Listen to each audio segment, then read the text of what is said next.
This is according to CNBC about an hour ago.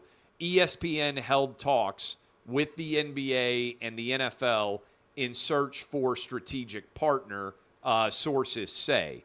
And ESPN's had early talks with the NBA and NFL. I'm reading from CNBC that could include the league equity stake in the business. And Bob Iger has talked about a strategic partner in ESPN in an interview last week. And so all of this is consequential, I think, by and large, in a really significant way. And so I will let you know how this pertains kind of going forward. Hold on, let me text my – Buck is blowing me up on the phone here. Let me text him back. So in the ESPN scenario at play here, I think this is emblematic of how substantially difficult the overall environment is as it pertains to ESPN. They've gone from 100 million subscribers, and they're on the path down to somewhere in the neighborhood of about 50 million. And if you look at that and contemplate it, 100 million to 50 million has destroyed ESPN's business. And we've talked a lot about Disney and the overall situation that is out there and the challenges that Disney faces. Bob Iger, I think the math is pretty clear here. I don't think Disney can afford to continue to buy rights. And nobody is talking about this, and it's because I think a lot of sports media don't understand basic business. You can criticize me for a lot, certainly.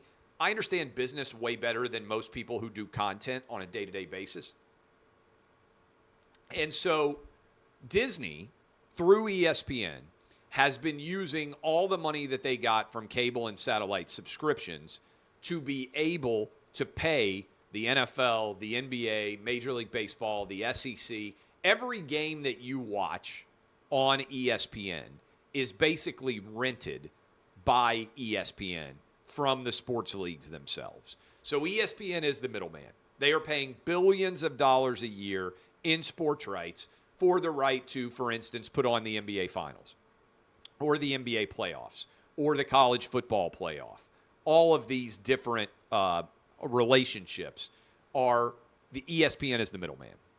And what's happening now, and again, a lot of people still have not seen this yet, is ESPN's trying to say, well, yes, you're right. Because a long time they argued with me. They said, oh, cord cutting's not a real thing. Clay Travis has no idea what he's talking about. I mean, they tried to make this argument for years. And clearly cord cutting is occurring, and ESPN's going to go from like 100 million subscribers to around 50 million. So their revenue is going to be cut in half in the next 3 or 4 years, probably 5 years, whatever the math's going to be. And it may go lower than 50 million, right? I don't know how many eventual cable and satellite subscribers there's going to be. And ESPN has tried to sell this idea, well, yeah, now we're losing a lot of cable and satellite subscribers, but we're just going to pivot and go to ESPN Plus, which is our streaming platform. Problem is, ESPN has lost through Disney, total Disney has $11 billion in streaming. So you've got a collapsing cable and satellite business. You've got a streaming business in ESPN Plus, which is losing money. You've actually got two bad businesses now instead of just one bad business. So what is ESPN doing? They're also staring down the pike where they've got monster increases for what they had to pay for the NFL. Their NBA deal is about to end, and the NBA has got their hand out saying, you need to pay us way more money. And while all of this is happening, ESPN, parent company, Disney, is losing money hand over fist. So Bob Iger last week admitted that they were potentially looking for strategic partners with ESPN. ESPN, 80% owned by Disney, 20% by the Hearst Company. A lot of people forget about that. Now ESPN is trying to rescue itself by getting the NBA and/or the NFL to take an equity stake in ESPN. Let me ask you this. Why does that make any sense at all to the NBA or the NFL? The NBA already has the NBA network or whatever it's called. The NFL already has the NFL network. They're seeing the cable and subscription numbers coming down substantially. So they know what the overall marketplace is. Why would they decide to put themselves in bed with a middleman when they could just go direct to consumer themselves if they think that their business is so valuable? This is what I'm talking about. ESPN is in peril, and nobody's talking about it. Not just peril of, oh, their business is going to be challenging, as in they could go bankrupt. The business fundamentals here are a disaster. Because you have, just think about it, like just from a graph perspective, you had 100 million cable and satellite subscribers. That's the money that you used to buy all the rights. Now those are cut in half. That means that you have half the revenue that you used to, but you're going to have to figure out how to buy NBA, NFL, all of these other league rights now that you have half the money. And simultaneously, you are also having to pay for streaming at ESPN Plus, and you're going to have to charge way more.